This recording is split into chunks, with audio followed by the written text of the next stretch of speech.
pressure to compete is greater than ever for athletes, and not just the pros. Performance-enhancing drugs are a big issue from the highest levels of sport down to the high schools. Even over-the-counter supplements can be dangerous and don't always deliver on their promises. Nancy Clark has been at the forefront of sports nutrition for 3 decades and has worked with some of Boston's biggest names in sports. And she says the secret to sports success lies not in supplements, but in what and when you eat.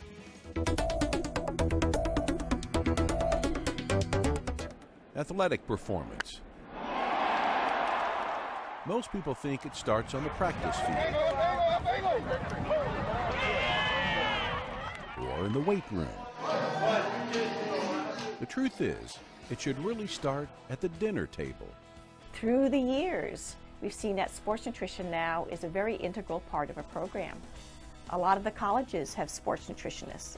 Most of the professional teams have sports nutritionists because they're realizing that, you know, this stuff works, it matters.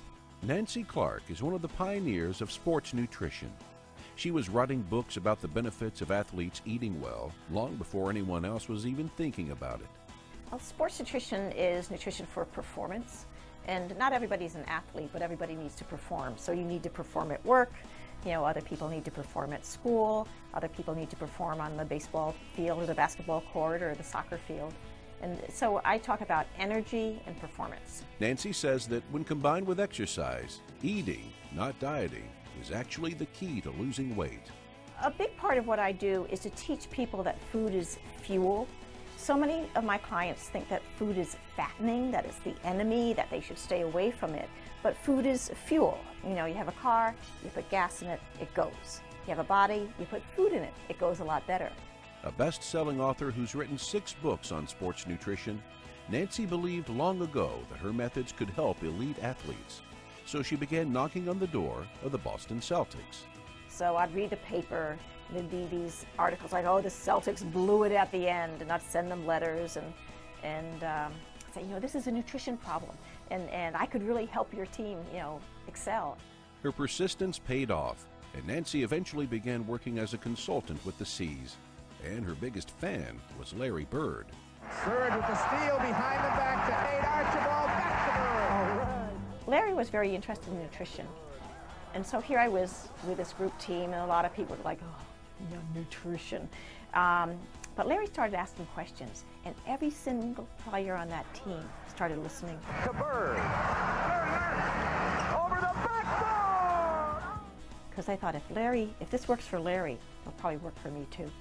And it was really wonderful. That led her to helping out the Red Sox, who presented an even bigger challenge. Baseball players are notorious for having horrendous diets because they play these night games. And what's available afterwards? You know, fast food places, you know, fried Chinese food, you know, chicken wings. I mean, there's a lot of just fast foods that are available at, you know, in the middle of the night.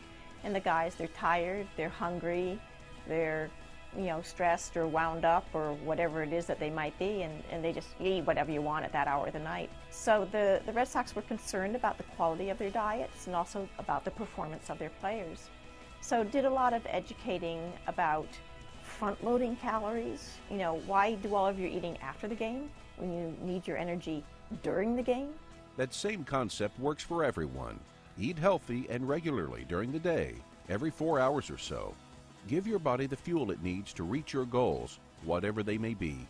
Hunger's physiological. The body's saying, I've burned off the food that you gave me. May I please have some more fuel?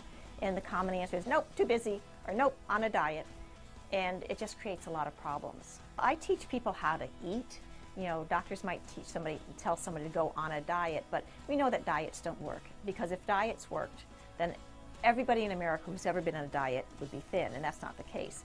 But people need to learn how to eat. In America, the food supply is so challenging, and obesity is a huge issue.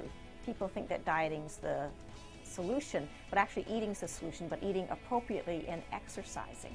Eating the right foods at the right time can give you a lot of energy. Thanks for joining us on Shining City.